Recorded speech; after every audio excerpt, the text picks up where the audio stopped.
Olá, queridos irmãos e irmãs da Sociedade Espírita André Luiz. Há quanto tempo? Que saudade!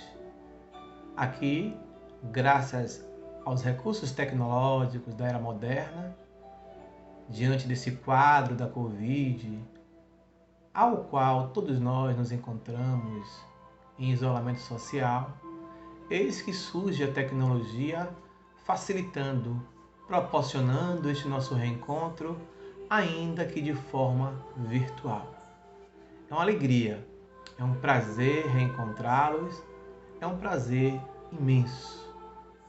E a noite de hoje, o Departamento Doutrinário nos reservou refletirmos em torno de uma questão que a todos nós nos é muito cara.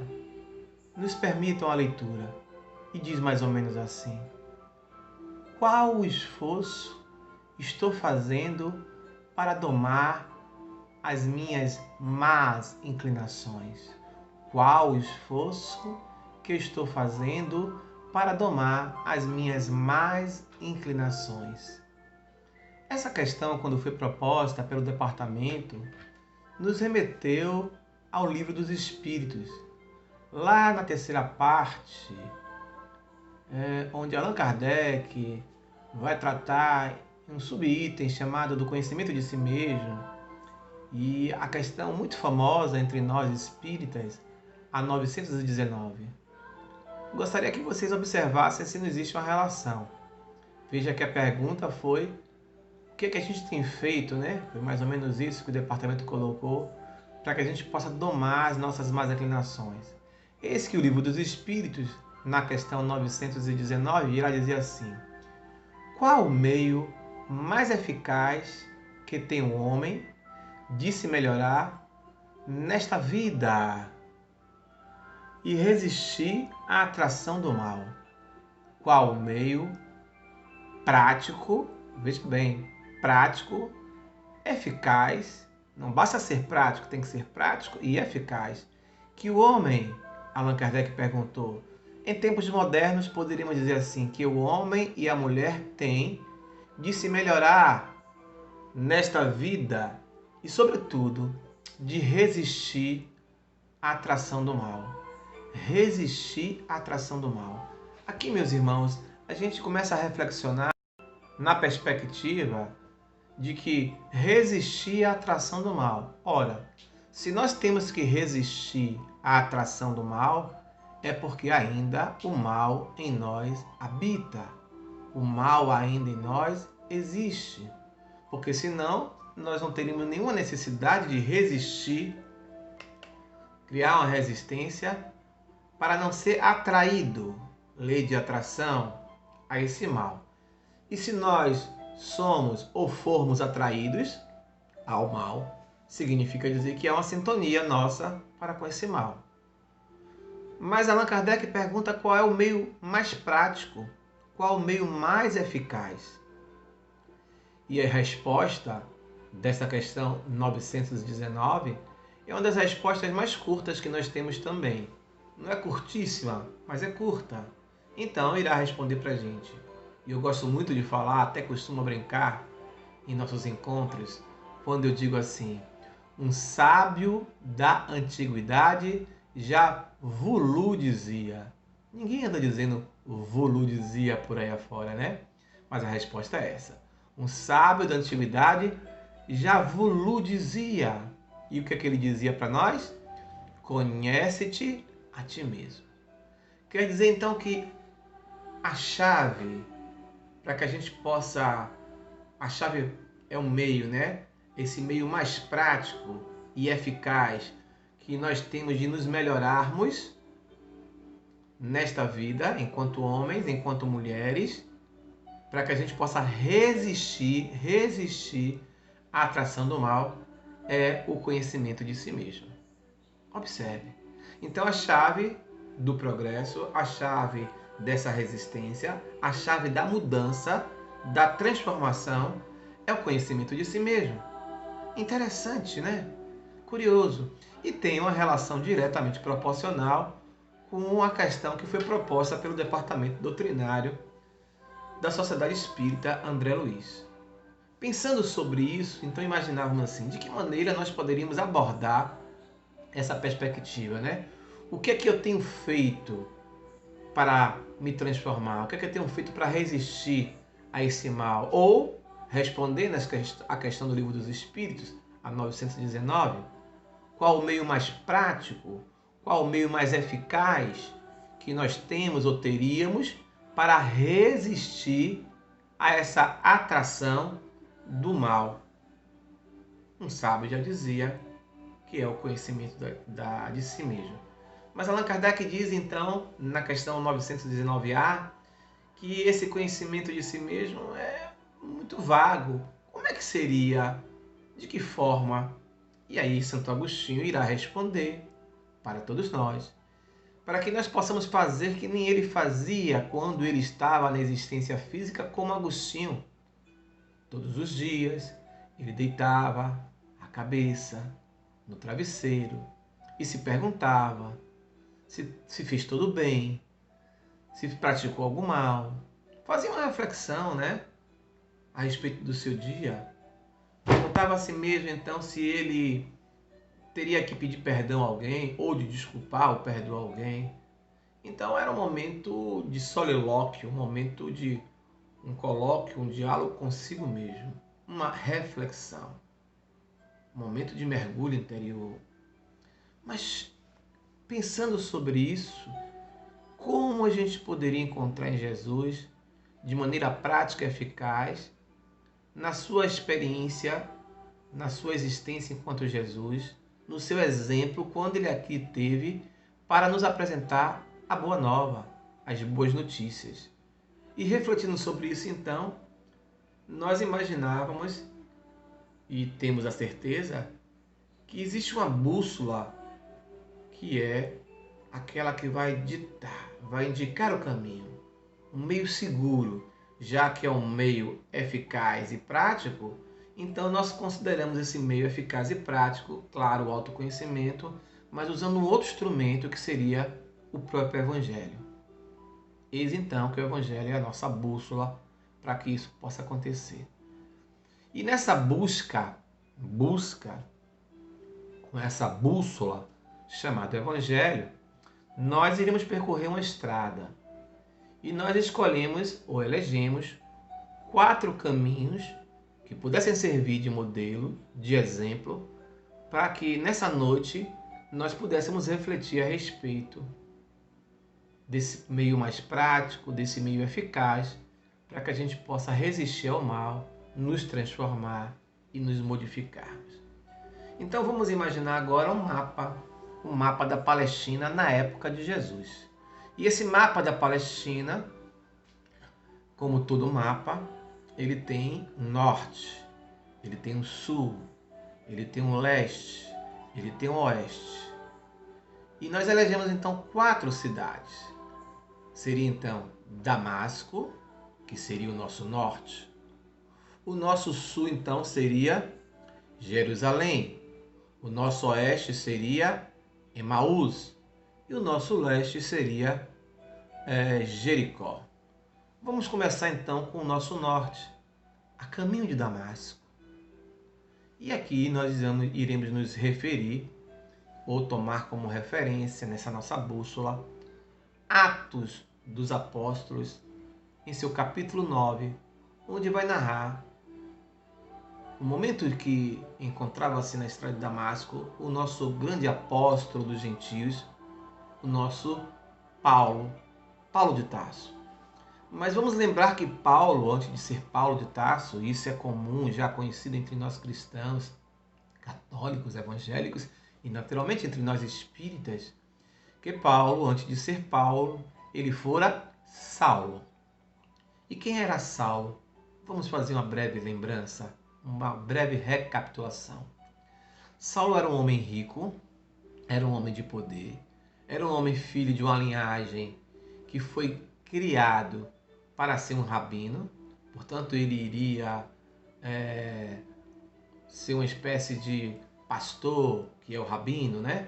Que iria organizar a sinagoga Então, ele desde criança estudou numa linguagem, quem sabe, moderna, nas melhores escolas. Ele foi preparado para assumir essa postura, assumir essa função social de alta relevância, de alta importância.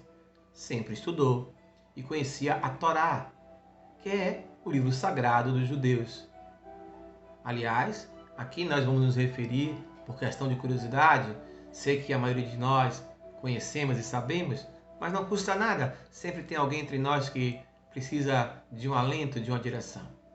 Aquilo que nós chamamos para nós no mundo ocidental a Bíblia, o nosso livro sagrado, na verdade ele é dividido em duas partes, em Velho Testamento e Novo Testamento. E o Velho Testamento, ele é justamente a Torá dos judeus. Portanto, a primeira parte da Bíblia ela não é cristã. Então não nos assustemos para quem não se deu conta disso ainda. Só a segunda parte da Bíblia, que é a Boa Nova, sim, essa é cristã. Mas nos referimos agora à segunda parte, a Boa Nova, ao Evangelho, Atos dos Apóstolos. Então conta que existia dois jovens, Abigail, e existia um outro jovem chamado Estevão, que era irmão de Abigail. Eles eram, numa tentativa de fazer uma comparação, filhos de uma classe média, só que eles eram, naquele momento, judeus e que haviam judeus se convertido no cristianismo. E Roma, como estava então perseguindo à época os cristãos, assim como os próprios judeus também que não aceitavam Jesus como o Messias, Abigail e Estevão, os seus pais foram brutalmente assassinados. E os bens de seus pais foram tomados pelo Estado romano. E eles foram então jogados às traças e foram servir como escravos. Abigail, então, vai residir como serva em uma região muito próspera e a região onde habitava o nosso Saulo. Já o nosso Estevão, ele vai para as galés, para a galera, né? Então ele vai ser escravo e vai estar em um grande navio. E ele se encontrava em um navio onde muitos ficaram doentes, pegaram uma espécie de peste à época, e inclusive o comandante do navio. E queriam inclusive se desfazer do comandante, mas eis que Estevão, como um homem de Deus, como um homem de bem, como um homem honesto, cuidou do comandante. E o comandante ficou tão grato que, ao invés de levar Estevão para ser escravo, ele então fez com que Estevão saltasse do barco próximo a uma praia, onde, por ironia do destino, ele iria, sem saber, reencontrar com sua irmã querida, que ele tanto desejava o encontro ou o reencontro. Muito bem, assim foi. Estevão chegou naquela região que ele não conhecia, desconhecida portanto, e ele resolveu então pregar o cristianismo e resolveu também mudar de nome.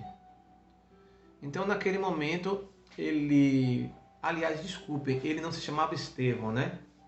Enquanto irmão de Abigail, ele troca o nome, passa a ser Estevão a partir daquele momento. E ele começa a pregar, ele começa a ficar muito conhecido. Só que à época Saulo literalmente detestava, odiava, tinha verdadeiro horror com os cristãos, porque dizia que os cristãos estavam afrontando o único Deus de Israel.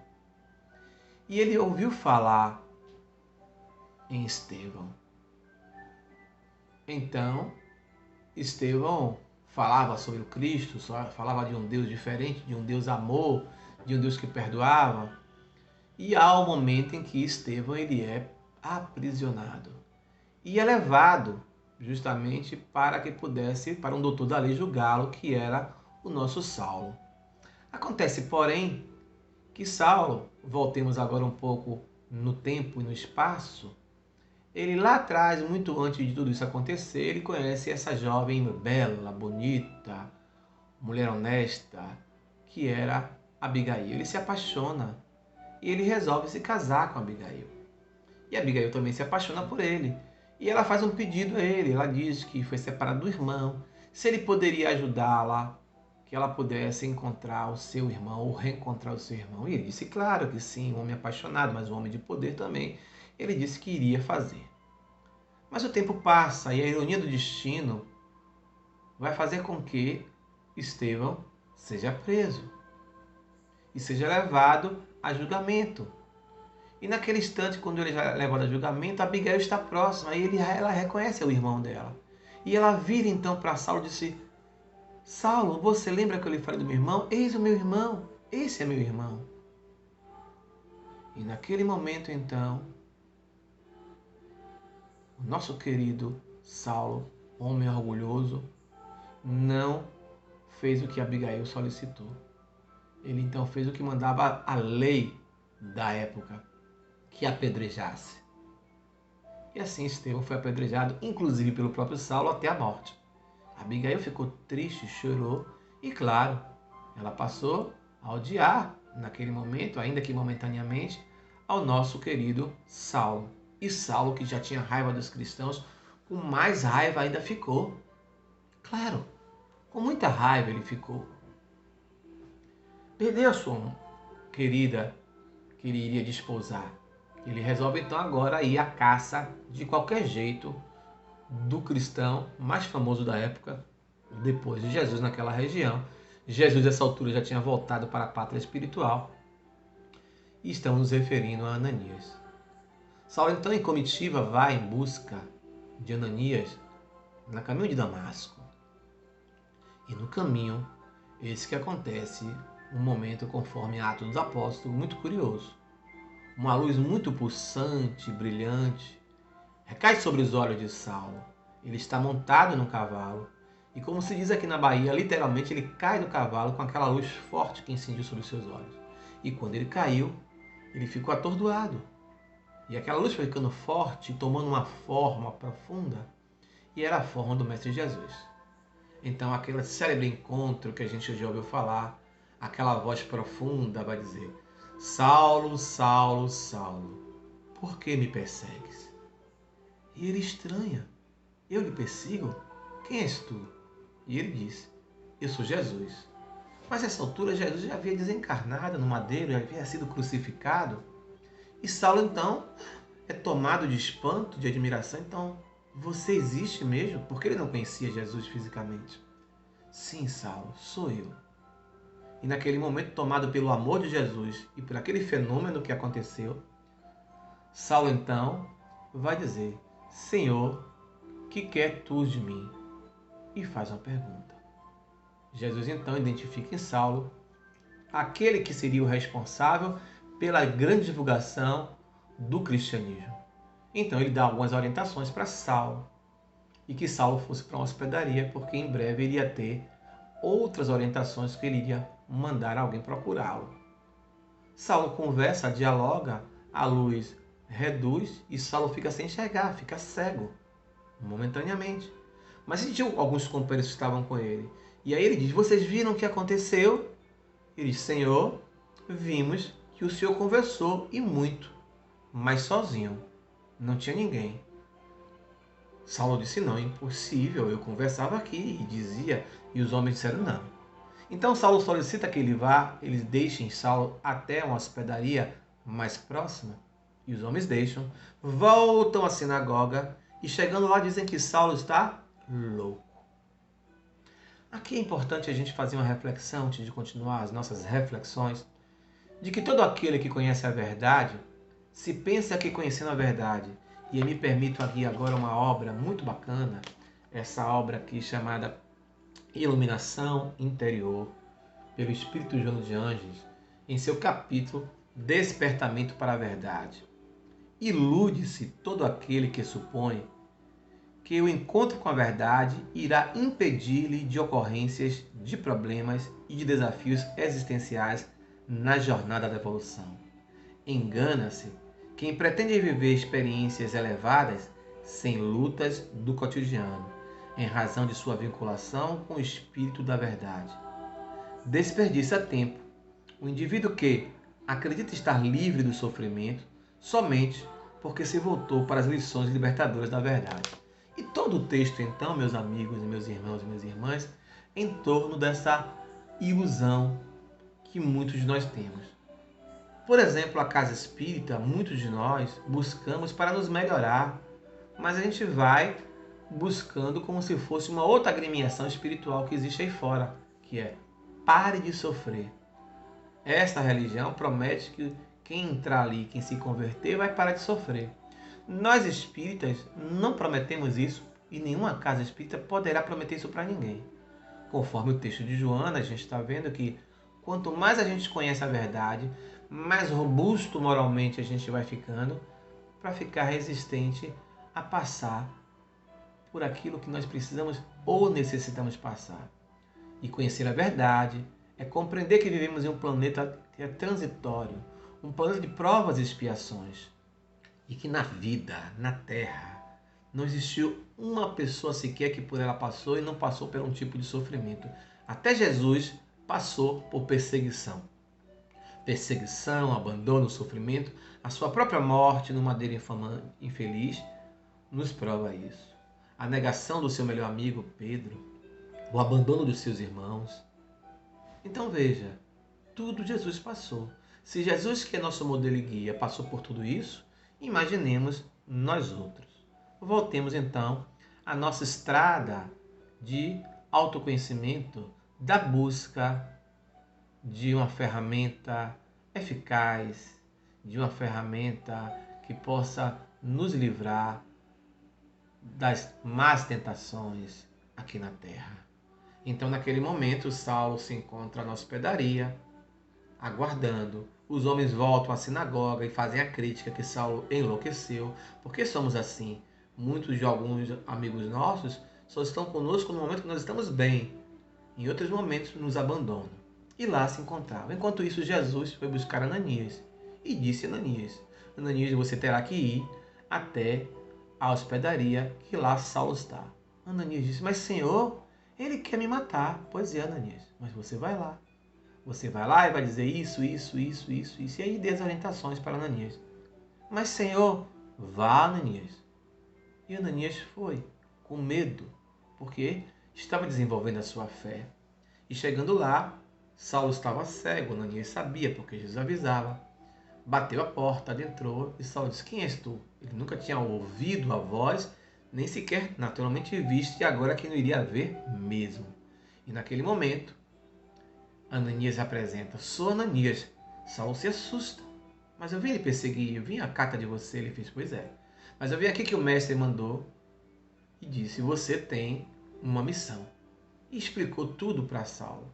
E depois aplicou-lhe a bioenergia, o que nós chamamos de passe. Retirou as energias, repôs as energias.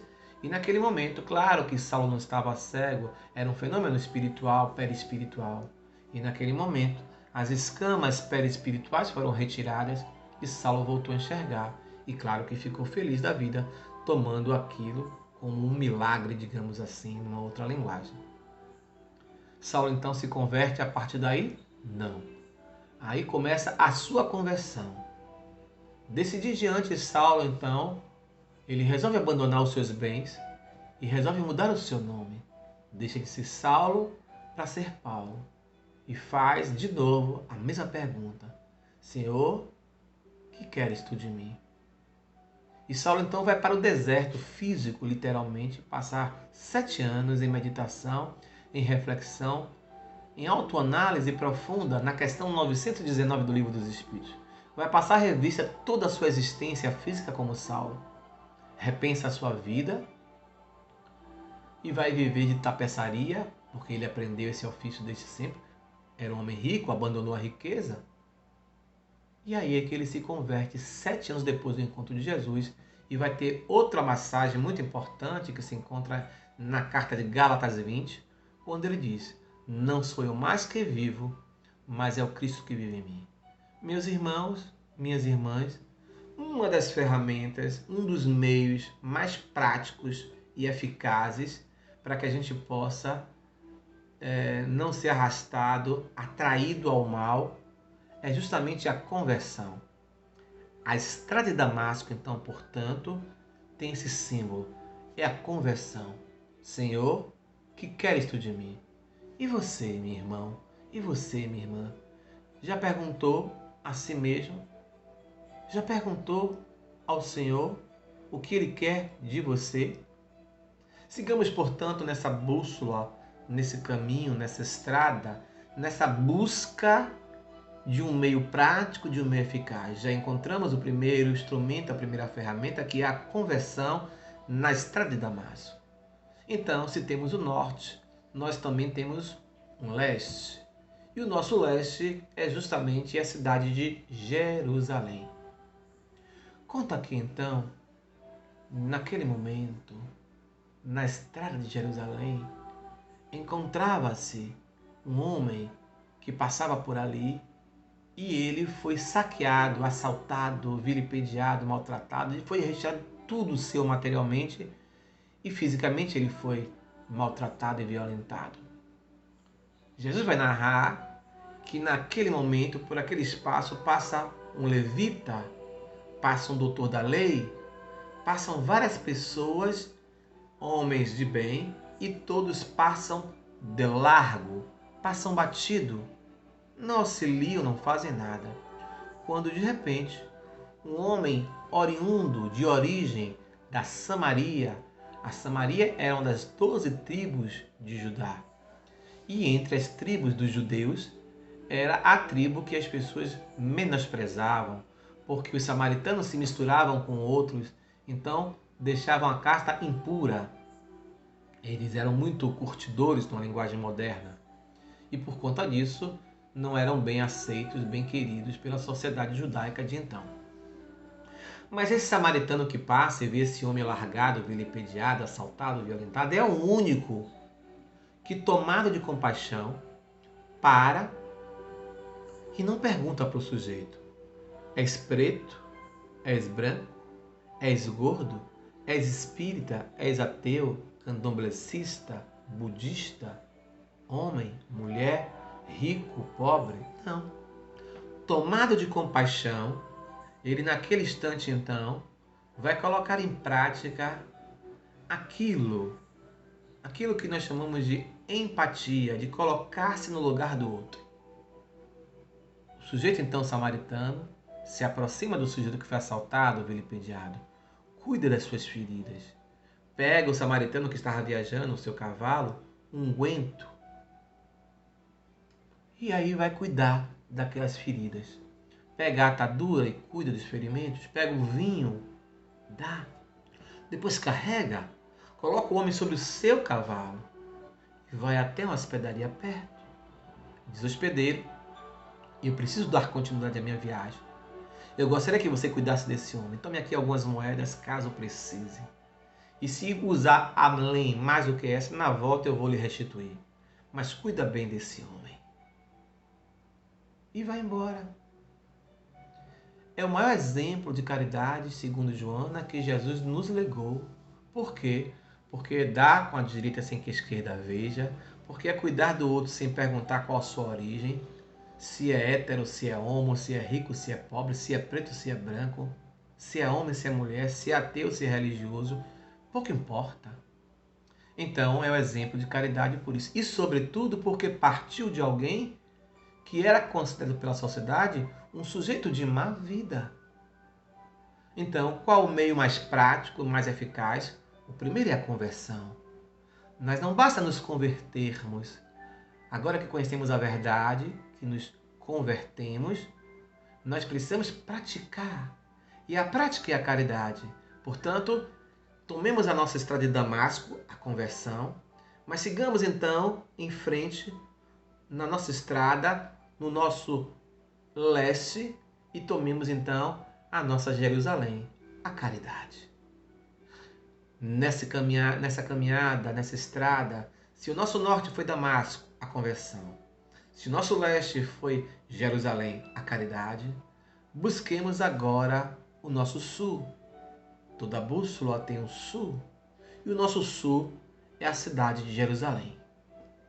Conta no Evangelho que encontrava em frente à sinagoga, naquele momento, alguns discípulos, entre ele e Pedro, e todos conversavam.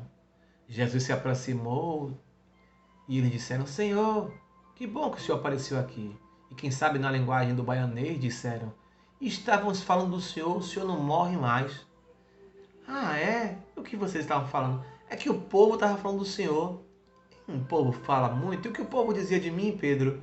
Ah, Senhor, uns diziam que o senhor era Elias, outros diziam que o senhor era Jeremias, outros diziam que o senhor era João Batista.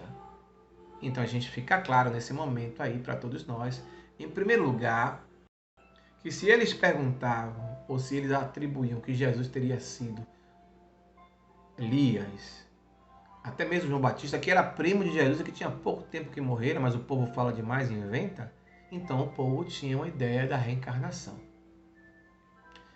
E aí Jesus escuta, é curioso, esse povo é engraçado, né? E tu, Pedro, que dizes que isso? Ah, Senhor, o Senhor é o Messias. O Senhor é aquele que veio nos trazer a boa nova e etc. E Pedro fala tanta coisa bacana. Jesus então disse, Pedro, não foi tu que falaste, foi meu Pai que falaste através da tua boca. Bem-aventurados sois vós, Pedro, que lindo.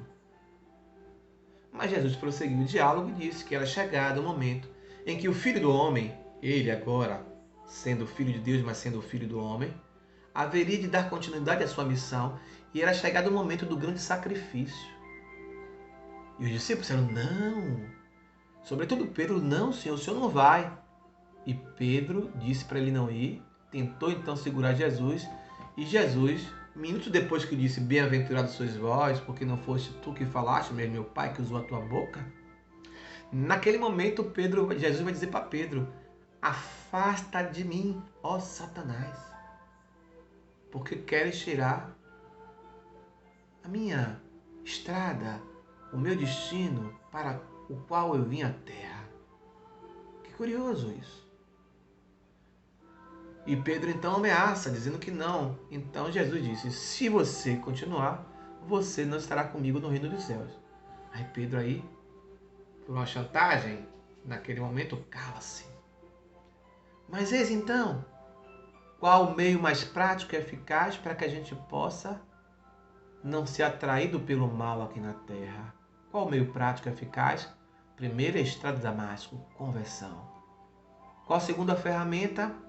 A estrada de Jericó, a caridade. Não basta conhecer, mas é preciso conhecer a verdade e colocar em prática a caridade, o samaritano. Mas não basta conhecer, colocar em prática, é preciso que a gente possa ir para o sacrifício. Portanto, Jerusalém representa o sacrifício. Todo aquele, como a gente viu nessa obra, que pensa que conheceu a verdade e está livre do sofrimento, está enganado. Quanto mais a gente conhece a verdade, quanto mais a gente conhece a nossa realidade de espíritos imortais que somos, e ficamos mais robustos moralmente, mais fortes, então estamos fortes, preparados para enfrentar os nossos resgates, porque vivemos em um planeta que é um hospital-escola, provas e expiações. Então, é preciso se converter, Damasco. É preciso colocar em prática a caridade, Jerusalém. Mas é preciso o sacrifício. Então você já se perguntou?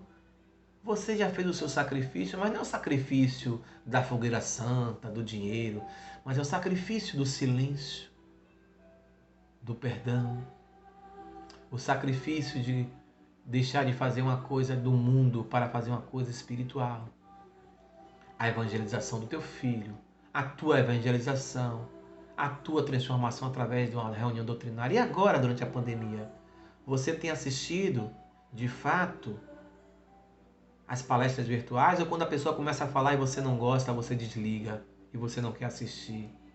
Porque quando é no centro, alguns saem, mas outros com vergonha ficam até o final ou não vão embora porque estão em tratamento de desobsessão e ficam com receio de algum trabalhador ver e foi embora porque sabe que faz parte do tratamento assistir a doutrinária.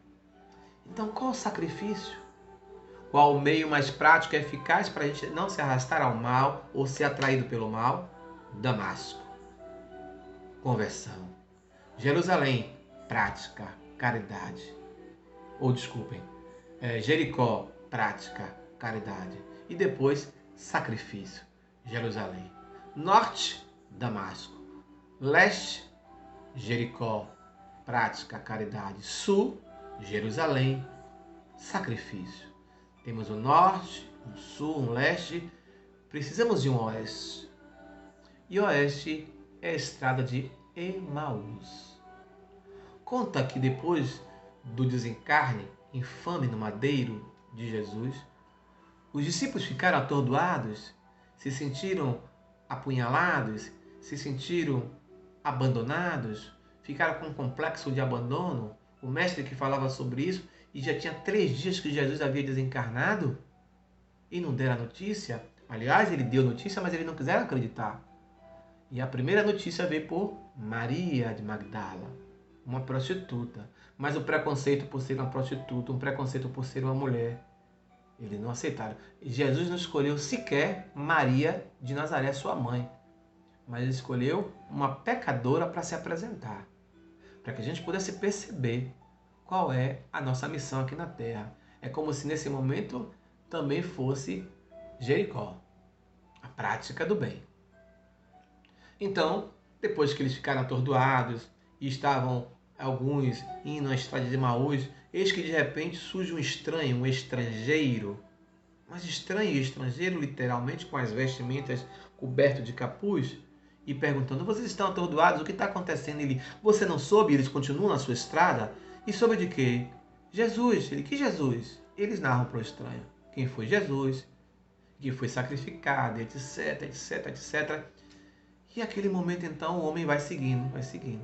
Quando eles chegam até a cidade de Emaús, o homem tinha uma energia agradável, um bom papo.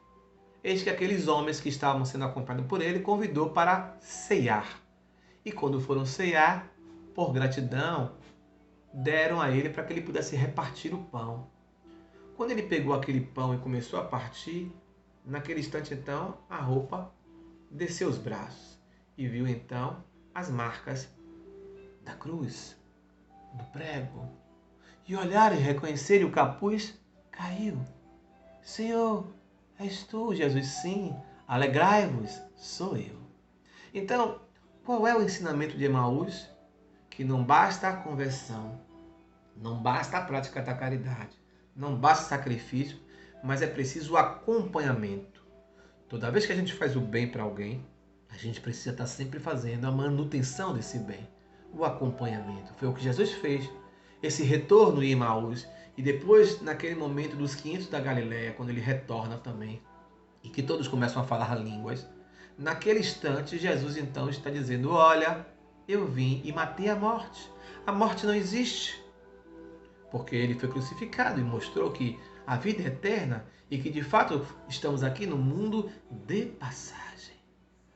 Portanto, o que você tem feito para resistir ao mal, para se transformar, ou conforme 919, você já descobriu na prática o meio mais prático, mais eficaz, para que a gente possa resistir à atração do mal. Então a gente só vai resistir à atração do mal se a gente ainda é atraído pelo mal, porque o mal ainda habita em nós. É só através do autoconhecimento. Então eu preciso: quem sou? De onde eu venho? Qual o sentido da vida? Se eu começo a descobrir essas verdades, e descubro então que sou ou somos espíritos, a nossa origem, quem sou? Nossa destinação, o mundo espiritual. Estamos aqui de passagem, esse plano é um plano temporário. Para onde eu vou? Retornar para o reino dos céus. E o reino dos céus não é aqui. Quem sou, de onde eu vim? Vim do mundo espiritual. Para onde eu vou? Voltar para o mundo espiritual. Qual o sentido da vida? Nós estamos aqui a fim de que nós possamos reeducar os nossos sentimentos, nossos pensamentos, redescobrir o caminho do amor, perdoar, pedir perdão, resgatar. Aquele mal que eu cometi em um passado distante, agora está presente. O texto de Joana, nessa obra, me lembrei aqui, diz assim pra gente, lá mais adiante: o conhecimento da verdade dilata, amplia os horizontes do entendimento intelectual e racional do espírito.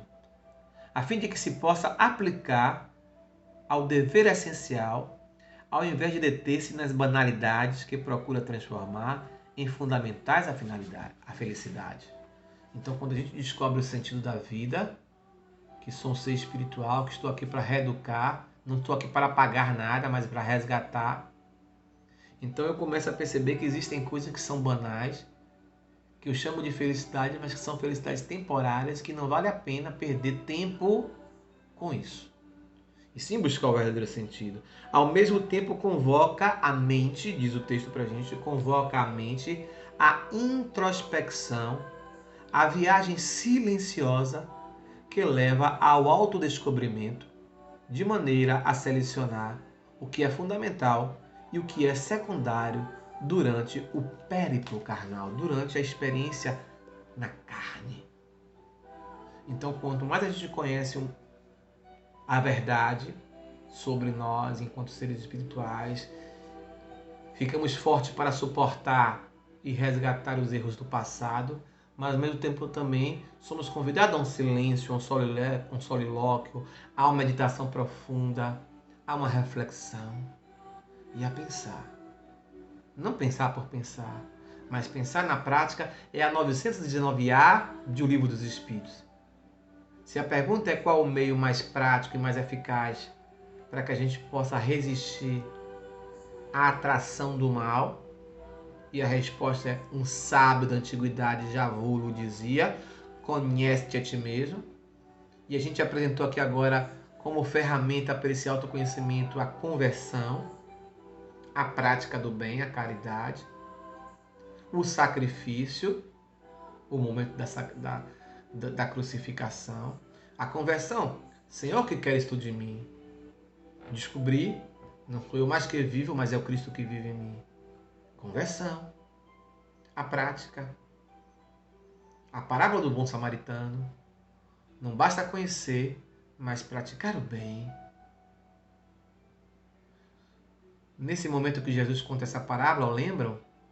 Um homem, a fim de tentar Jesus, pergunta: Senhor, qual é o maior mandamento? Se Jesus respondesse qualquer outra coisa, ele poderia ser preso, mas não era o momento ainda de Jesus ser preso. O que é que ele responde? O que está escrito na lei? Está escrito na lei: amar a Deus sobre todas as coisas. Pois é, esse é o maior mandamento. Junte-se a esse um que se assemelha, que parece com esse. Ama o teu próximo como a si mesmo.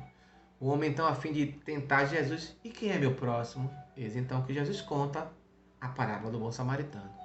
Então, o meio eficaz e prático para que a gente possa resistir à atração do mal é o autoconhecimento, mas não basta o autoconhecimento. Eu preciso, agora que eu conheci a verdade, a conversão, eu preciso agora colocar em prática a caridade, o amor. Mas não basta conhecimento, não basta colocar em prática o amor, mas eu preciso o quê? Eu preciso agora o sacrifício. É a prova. Preciso provar se o que eu conheci, se eu me transformei verdadeiramente. Então, se eu me converti, se eu fiz o bem, a prática da caridade, se eu fiz o sacrifício, eu preciso agora da manutenção disso. E a manutenção é sobre mim mesmo. Eu só posso amar o outro se eu me amo. Eu posso cuidar do outro se eu me cuido. E aí, para quem pode, existem outras ferramentas importantes. Uma terapia, ter uma terapia com psicólogo, com psicoterapeuta, com analista, de acordo com as suas escolhas. Entende? Isso é fundamental. Isso é importante. Nessa perspectiva, então, iremos caminhando. E nessa caminhada, iremos descobrir, ou descobrindo, um sentido real para viver. Ainda em nosso texto, Joana vai chamar a atenção lá na frente. À medida em que o ser se eleva, mais fácil apresenta-se-lhe a faculdade de entender a vida e suas ocorrências, dando-lhe motivações para empreendimentos contínuos de paz e de construção da solidariedade. Não espere que o mundo mude, antes muda em relação ao mundo, tornando-se um ponto de referência para outras futuras transformações que ocorrerão em favor da renovação da sociedade. Então, muitos de nós queremos que o mundo modifique, queremos que seja um salvador, um Sassarmutema, para usar uma personagem novelística do Brasil, então nenhum político, seja de esquerda, de direita, seja lá do que for, irá salvar o Brasil. Não adianta formar leis severas se nós não fizermos a real mudança. Então, que nós sejamos a mudança no mundo e do mundo. E qual é a mudança no mundo e do mundo? É essa que o Jonas chamou a atenção. É autoconhecimento. Um sábio da antiguidade já vos dizia. Então, o que eu tenho feito, que foi a pergunta proposta pelo Departamento Doutrinário da Sociedade Espírita André Luiz, o que eu tenho feito para poder... deixa eu me lembrar da pergunta, eu coloquei aqui. Qual esforço estou fazendo para domar as minhas más inclinações? Qual esforço estou fazendo para domar as minhas más inclinações? A gente viu a correlação com a 919 do Livro dos Espíritos. Meio prático, meio eficaz, que nós, homens e mulheres, temos para nos melhorar nesta vida, nessa existência, e também nos livrarmos ou resistirmos à atração do mal. A gente viu que é o conhecimento de si mesmo. Jonas está dizendo para a gente, quanto mais a gente se conhece, quanto mais a gente se transforma, a gente então vai vendo. A gente vai então para a nossa Damasco. Busquemos a nossa Damasco, que é a nossa conversão. Busquemos a nossa Jericó, que é a nossa solidariedade, a nossa prática do bem no amor. Busquemos, portanto, também a nossa Jericó, que é o quê? O nosso testemunho. Testemunhar. Entende? A gente precisa disso. O sacrifício. Mas nós precisamos também da estrada de Emaús. E diante de tudo isso, meus irmãos e minhas irmãs, a vida de Jesus é o Evangelho vivo. E o Evangelho que para nós será a grande bússola, a grande ferramenta, o grande instrumento para que nós possamos aqui na Terra, porquanto resistir ao mal. Mas isso só é possível se eu conhecer as minhas sombras, os meus defeitos, as minhas dificuldades, as minhas limitações, e conhecendo que eu possa trazer da escuridão para a luz, para a consciência. Eu preciso saber disso, saber quais são as minhas limitações, os meus defeitos, não para escamotear, para esconder, mas de posse disso, iluminar. E iluminando, eu trago para a consciência e eu vou me transformando. Compreender que nenhuma mudança se dá da noite para o dia, mas tudo dentro de um processo. A forma que nós temos de fazer com que a gente deixe de ser preconceituoso, por exemplo, é reconhecendo o preconceito que ainda habita em nós. Nós temos preconceitos de várias matizes, étnico-racial. Alguns de nós, no próprio preconceito étnico-racial, existem graus. Temos preconceito religioso, preconceito político, temos preconceito socioeconômico, temos preconceito de gênero, se homem, se mulher, se homoafetivo. Então precisamos assumir, em assumindo esses preconceitos, a gente vai se conhecendo. E se conhecendo, a gente vai se transformando. Então, quer ser a mudança no mundo, mudemos a nós mesmos. Queridos amigos, irmãos e irmãs, da Sociedade Espírita André Luiz, que saudade! Aqui fica também um recado. Diante da pandemia, se puder, fique em casa. Se for sair, use máscaras. Usar máscara, na verdade, é uma atitude de amor, de alto amor e de amor ao próximo. Meus amigos e meus irmãos, nossa gratidão pela oportunidade. Que Jesus nos abençoe. Até a próxima. Quem sabe, da próximo encontro presencial. Ou quem sabe, nosso próximo encontro virtual. Beijo no coração. Que Jesus nos abençoe. Ontem, hoje, agora e sempre. Paz, meus irmãos. Muita paz.